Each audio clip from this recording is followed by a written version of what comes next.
Pues efectivamente, Adela, es momento de la entrevista de actualidad y para ello contamos hoy con el portavoz del Gobierno, con Josu Erkoreka. Egunon. Egunon. ¿Cómo valora lo ocurrido ayer en la Diada? Bueno, pues que aunque sea un tópico, no es menos verdad. Se trata de una afirmación nacional rotunda, contundente, incuestionable, innegable e inocultable, ¿no? Porque la masa de gente que se movilizó fue inmensa, ¿no? Por tanto, pues es un grito que espera respuesta, y espera respuesta fundamentalmente de las instituciones centrales del Estado, ¿no? ¿Cuál es la lectura política, de alguna manera, de lo que ocurrió? Bueno, la lectura política es que, bueno, hace ya algún tiempo que el nacionalismo catalán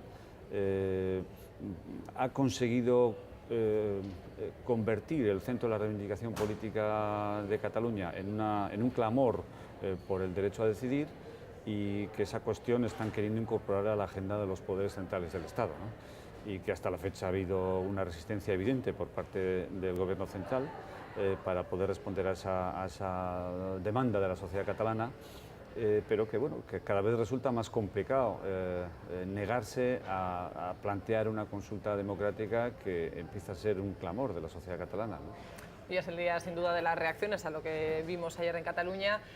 Muchos miran ya a Madrid si esta vez habrá una respuesta. Soraya Sáenz de Santamaría ya ha dicho que hablará con todas las partes, pero que hablará también con una mayoría, haciendo hincapié en la palabra mayoría, a una mayoría silenciosa catalana. Bueno, sí, a ver, a nadie se le oculta que aquí hay una dificultad objetiva, ¿no? A la hora de encontrar un punto de encuentro, porque por una parte es muy difícil dar pasos atrás en un proceso como el catalán, que ha avanzado mucho en los últimos años, que ha llegado bastante lejos en su formulación, en su expresión pública, en su reivindicación, y por otro lado es evidente que al Gobierno central no le va a resultar fácil atender a esas reivindicaciones, porque rompe ortodoxias y dogmas pues que son difíciles de romper para un gobierno central, para cualquier gobierno central, y de manera especial para un gobierno central dirigido por el Partido Popular, que en la defensa de esos dogmas pues siempre ha sido un paladín, ¿no? La unidad indisoluble de la nación española y todas estas cosas, ¿no? Por tanto, ahí sí hay dos posiciones difíciles de conciliar, y habrá que hacer un esfuerzo imaginativo y de diálogo muy importante para alcanzar un punto de encuentro que pueda dar cauce a esta reivindicación catalana, sin que pues quienes sostienen al gobierno central se encuentren excesivamente incómodos, ¿no? Usted conoce muy bien la política de Madrid. Sí quería preguntarle, da la sensación en algunos puntos que el Gobierno central está en esa cerrazón de la que estábamos hablando, pero quería preguntarle si les preocupa más de lo que parece la cuestión catalana. ¿Al Gobierno central? Sí. Bueno, hombre, no sé, yo creo que sí que les preocupa, ¿no? No sé qué es exactamente lo que parece, ¿no? Parece evidente que al Gobierno central en este momento lo que más le preocupa es la situación económica y las medidas que hay que adoptar para salir de la crisis. Es la prioridad fundamental que se planteó Mariano Rajoy al principio de su legislatura, por lo menos formalmente. Después, si acerta o no, esa es otra cuestión a la hora de adoptar las medidas que ha llevado a cabo, ¿no? Pero este es un factor que coge relevancia, que adquiere una importancia creciente en la prensa, en la opinión pública, no solamente española, sino también en la europea y en la internacional, y por tanto es un elemento que no puede desechar gratuita y alegremente el Gobierno central de la agenda política, porque está ahí y está empeñada en continuar ahí, ¿no? Por tanto, si no le interesa lo suficiente, debería empezar a interesarse por ella lo suficiente, ¿no? Siguiendo valorando lo que ocurrió ayer, 1.600.000 personas en Cataluña y una minimísima minoría de 15 personas irrumpieron en la diada, en la cadena humana que se hizo en la Generalitat, pero en Madrid. Ultraderechistas que entraron. No sé cuál es la valoración que hacen desde el Gobierno vasco sobre lo ocurrido en Madrid. Bueno, llama la atención en primer lugar la, por lo menos, aparente impunidad con la que irrumpieron en Blanquerna, en la librería de la Generalitat en Madrid, ¿no? Los que quisieron romper el acto, ¿no? Porque lo hicieron sin capucha, sin ocultarse, a cara descubierta, en fin, sin ninguna dificultad, ningún empeño en que no se conociera su identidad. De hecho, parece ser, por las noticias de esta mañana, que la policía está al tanto, sabe quiénes son, y ha llamado a alguno de ellos a comisaría para entablar contacto y ver exactamente qué es lo que les animó, qué es lo que hicieron, ¿no? Esto sí que es lo que llama por un lado. Pero, bueno, a ver, que en Madrid va a haber focos, sectores sociales reacios a cualquier alteración del mapa y del statu quo institucional desde el punto de vista de la distribución territorial del poder, ¿no? Y que se aferrarán como un clavo ardiendo a la idea de la unidad indisoluble de España y que ofrecerán resistencia, incluso si hace falta violentamente, a cualquier movimiento que a su juicio pueda alterar ese dogma incuestionable. Esto siempre ha sido así y no dejará de serlo probablemente en los próximos tiempos, ¿no? Bueno, aquí lo que hay que hacer es una afirmación más de democrática y de democracia y de respeto, ¿no? Es decir, las expresiones de violencia, de intolerancia, de no reconocimiento de las reivindicaciones que a uno no le gustan o que no salen de la propia posición política, son actitudes ajenas a la democracia y deberían imponerse pues, unas actitudes respetuosas con el contendiente político, democráticas y que excluyan radicalmente toda expresión de violencia, ¿no? Esto es lo que debería quedar patente, es decir, que a la gente le puede gustar o no lo que ocurre en Cataluña y las reivindicaciones ya crecientemente mayoritarias que se están planteando allí desde el punto de vista nacional, pero tiene que expresar su desacuerdo a través de vías de cauces políticos, democráticos, respetuosos y sin incurrir en la vía de la violencia, que en el pasado ha arrojado resultados nefastos y siempre lo hará. La violencia y la intolerancia son antagónicas a la democracia y no tienen sitio en el funcionamiento democrático de las instituciones y de la sociedad. Y esto es lo que debería hacerse prevalecer y en lo que todos los partidos políticos e instituciones debemos empeñarnos, en transmitir a la opinión pública y a la sociedad la idea de que la discrepancia política es legítima, pero siempre hay que expresarla a través de cauces respetuosos, democráticos, civilizados y sin incurrir en la violencia, ¿no? Volviendo a Euskadi, el Lehendakari Urkullu cifraba, bueno, colocaba la fecha 2015 para ese nuevo estatus político. No sé cómo está ese diseño, ese programa. Bueno, lo que el Gobierno ha planteado en relación con el nuevo estatus político es la conveniencia, incluso la necesidad, si me apura, de que sea el propio Parlamento Vasco el protagonista de la elaboración de ese marco de autogobierno nuevo que tiene que diseñarse de cara al futuro, ¿no? ¿Por qué el Parlamento Vasco? Pues porque, primero, el Parlamento Vasco, por primera vez después de ya muchos años, refleja, sí, ahora fielmente la complejidad y el conjunto de sensibilidades políticas que rigen la sociedad vasca. Ahora sí es, se puede decir, eminentemente representativo de la sociedad vasca, ¿no? Y ya no hay una violencia de ETA que contrae la capacidad de representación que tenían de diferentes sensibilidades e ideologías políticas, dificulta esa representación porque imposibilita la libre elaboración de listas y la libre presentación de las listas a las citas electorales, y por otro lado han desaparecido también las dificultades que derivaban de los procesos de ilegalización de partidos políticos. Por tanto, ahora, puesto que ha desaparecido la violencia de ETA y ha desaparecido también el mecanismo ilegalizador que impedía que todas las fuerzas políticas estuvieran fielmente representadas en el Parlamento, ahora el Parlamento sí es representativo, ¿no? Y por tanto, en un momento en el que la violencia ha tocado a su fin, en que ETA ha dicho adiós a las armas y en un momento además en el que parece que todo el mundo tiene una propuesta, tiene una receta para la organización territorial del Estado, para la conformación del autogobierno de las comunidades que quieren regirse por sí mismas. Hay que mirar el fenómeno en Cataluña, hay que ver que el propio Partido Socialista plantea una reforma de la Constitución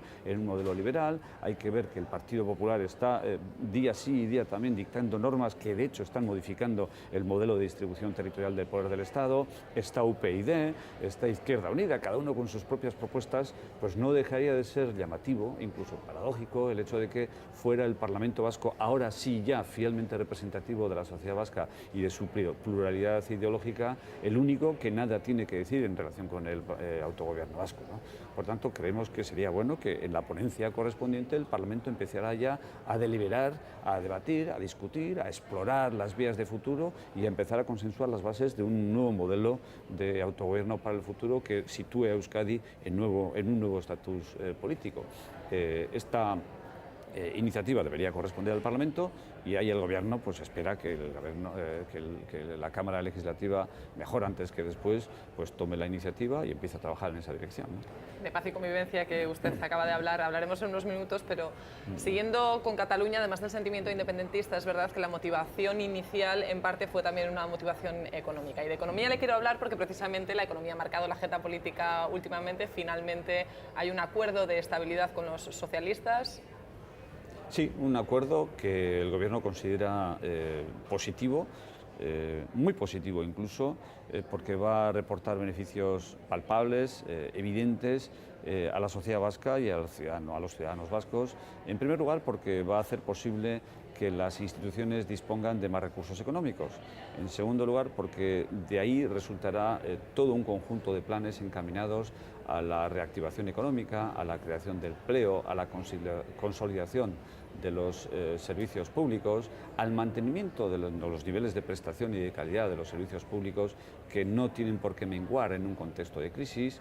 Se van a tomar una serie de decisiones, se están tomando ya un conjunto de compromisos que apuntalan un modelo y que plantean un itinerario de desarrollo de políticas económicas que van a ser positivas para Euskadi. Voy a decir otra cosa además.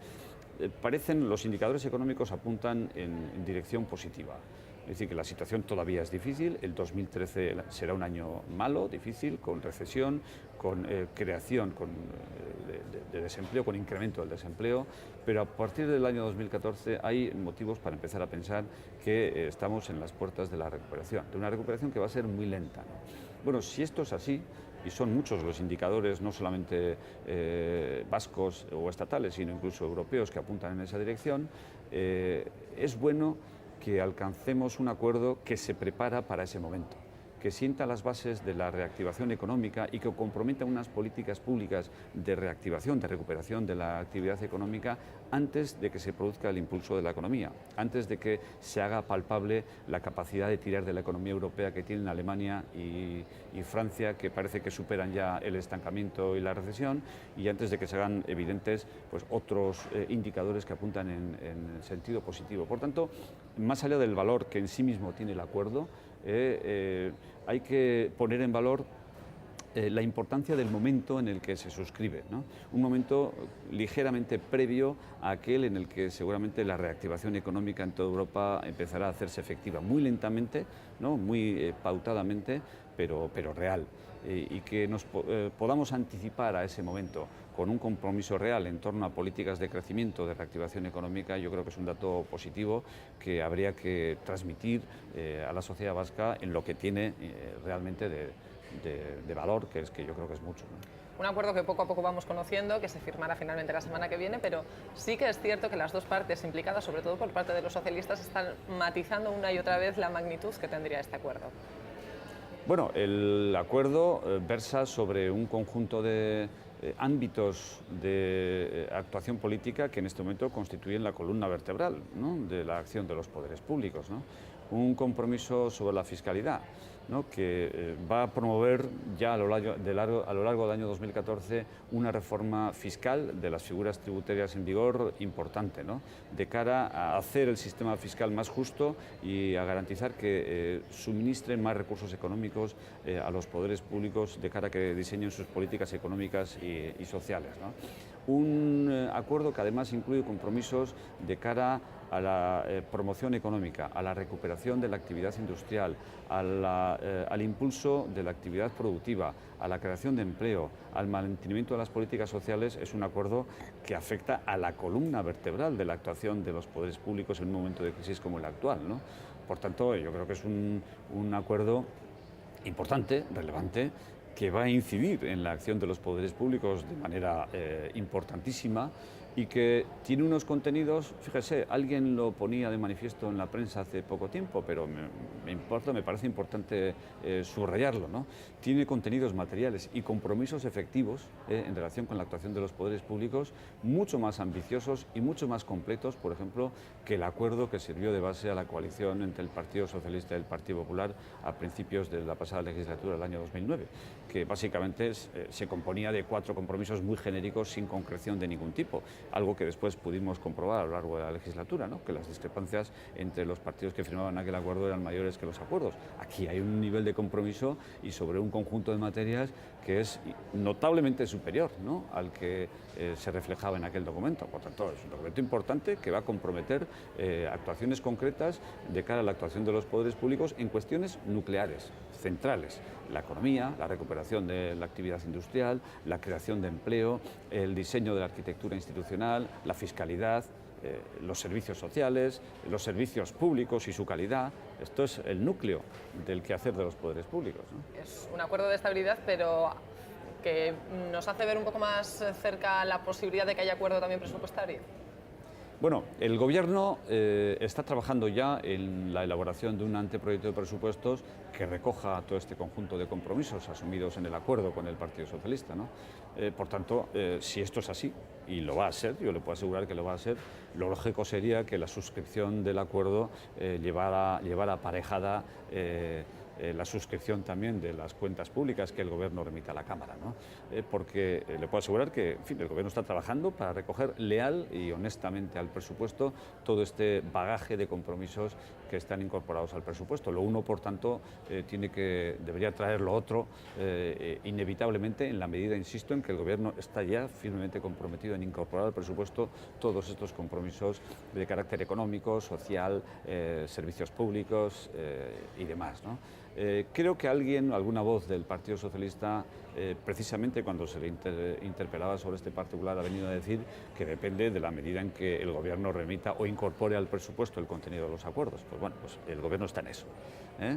Y lógicamente, pues si hemos sido capaces de alcanzar acuerdos importantísimos, insisto, en todo lo que tiene que ver con la acción de los poderes públicos en un contexto de crisis como los que acabo de citar, pues esto se recogerá en el presupuesto y deberíamos ser capaces también de alcanzar un acuerdo en torno al presupuesto. Lo uno debería traer lo otro si todos actuamos con lealtad, y el Gobierno le puedo asegurar que está haciéndolo.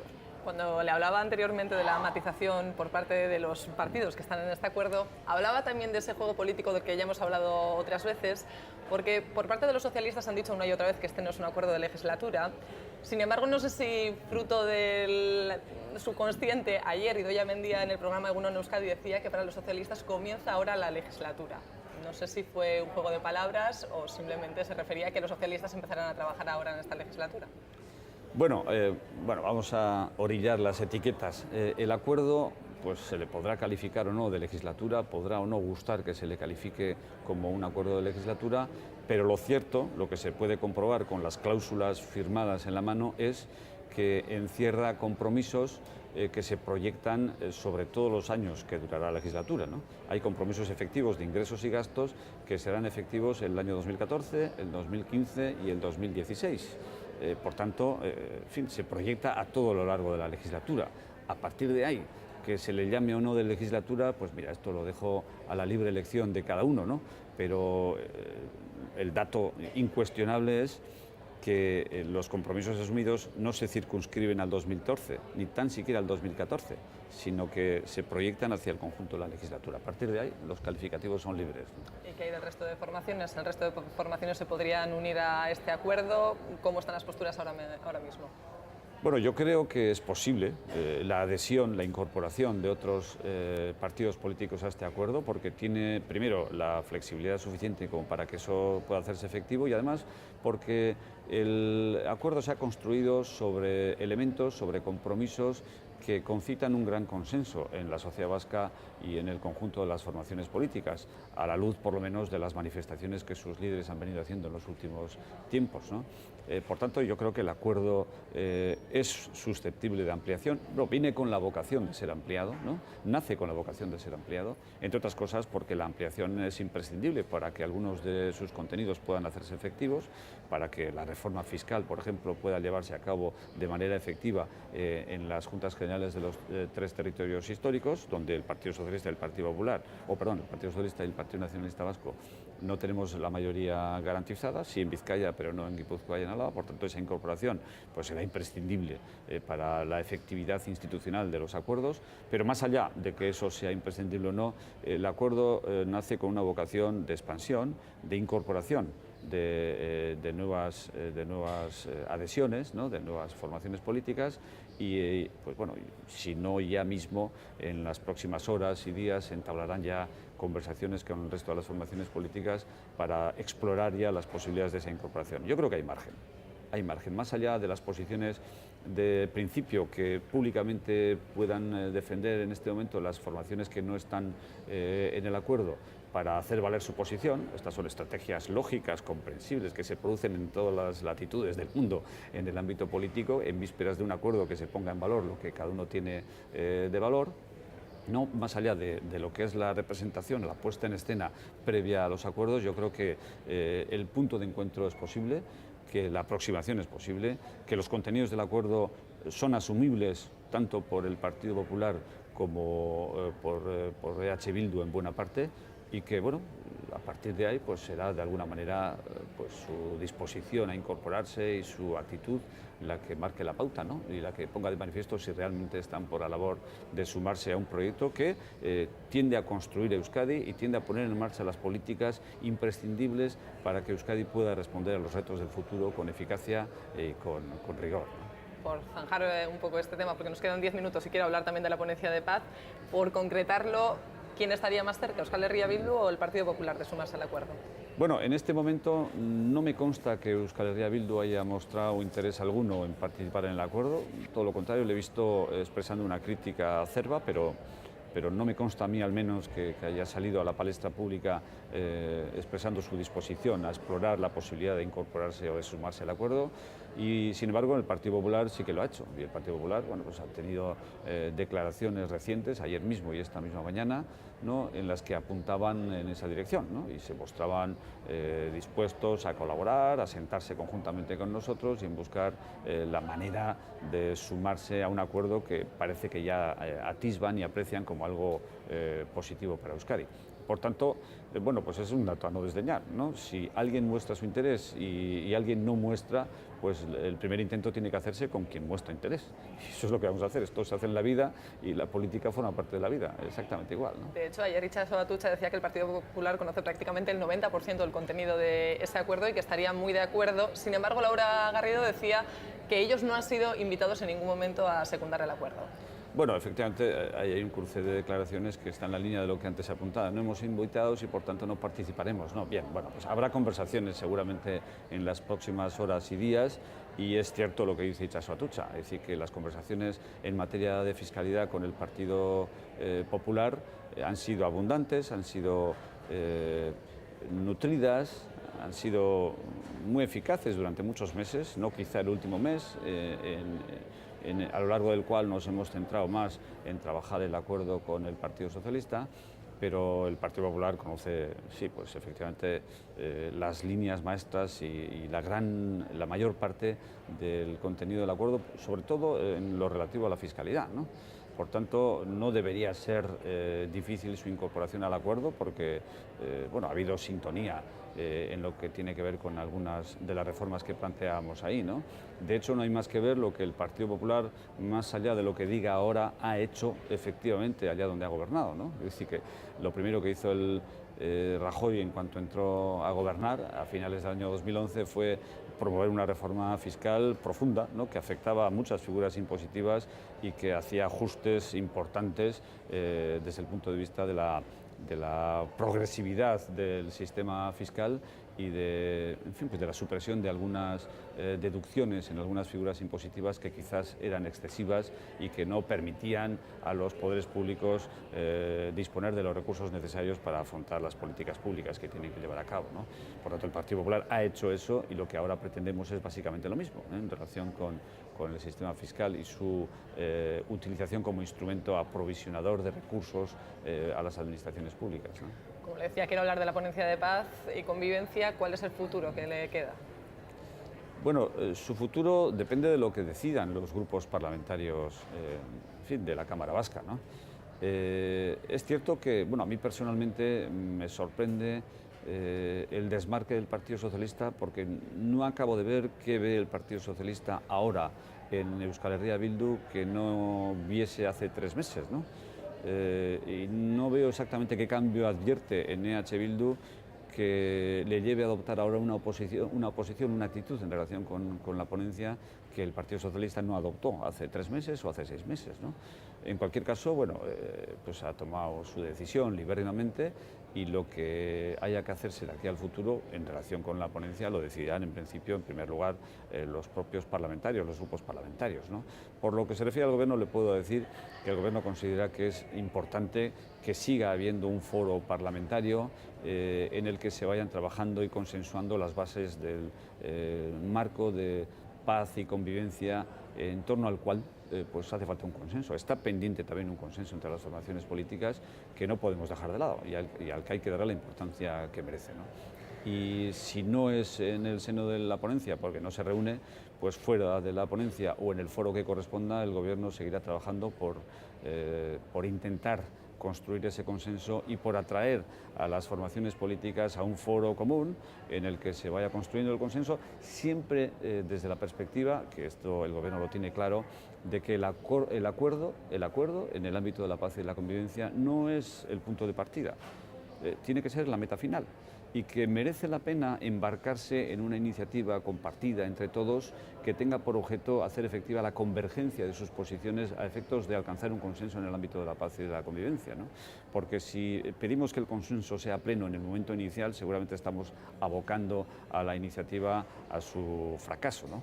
Lo que todo el mundo debería asumir y debería compartir es que el acuerdo pleno, el consenso total, sería la meta final.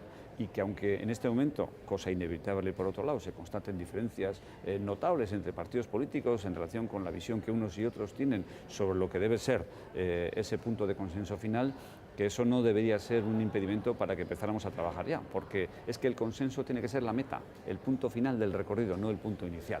Y si pretendemos que sea el punto inicial es que sencillamente estamos cerrando la posibilidad a un acuerdo porque sabemos que las posiciones de partida pues no son todas coincidentes, ¿no? Todo lo contrario. ¿Pero es realmente el suelo ético el problema o nos estamos perdiendo algo en toda esta historia? Bueno, el Gobierno tiene claro que el suelo ético alcanzado al final de la pasada legislatura es un suelo ético irrenunciable, ¿no? Y que debe mantenerse. Es decir, que las formaciones políticas asuman todas que la violencia en todo momento, en el pasado, en el presente y en el futuro, fue un instrumento inadecuado, rechazable, de cara a la consecución de objetivos políticos, y que pretender embarcarse en iniciativas o en proyectos políticos contando como instrumento complementario con una organización que ejerce la violencia y que presiona, por tanto, al contendiente político para amedrentarlo y para hacer posible que las posiciones de una determinada formación política puedan tener más posibilidades de prosperar, que esto no es bueno, que esto es netamente malo, que esta es la negación de la política democrática, que la política democrática descansa por esencia en la tolerancia, en el reconocimiento de la discrepancia política y del opositor político que la defiende, y además en la apuesta inquebrantable por las vías pacíficas y democráticas, y que eso es siempre malo. En el pasado lo ha sido, siempre lo ha sido, en el presente lo es, y que en el futuro pues todo el mundo tiene que abominar de ella, ¿no? Y ese es el suelo ético que a nosotros nos parece imprescindible y que creemos que, bueno, pues que debería ser asumido por todos, ¿no? Clara y nítidamente, para poder empezar a trabajar pues, bueno, las bases de lo que tiene que ser la convivencia futura.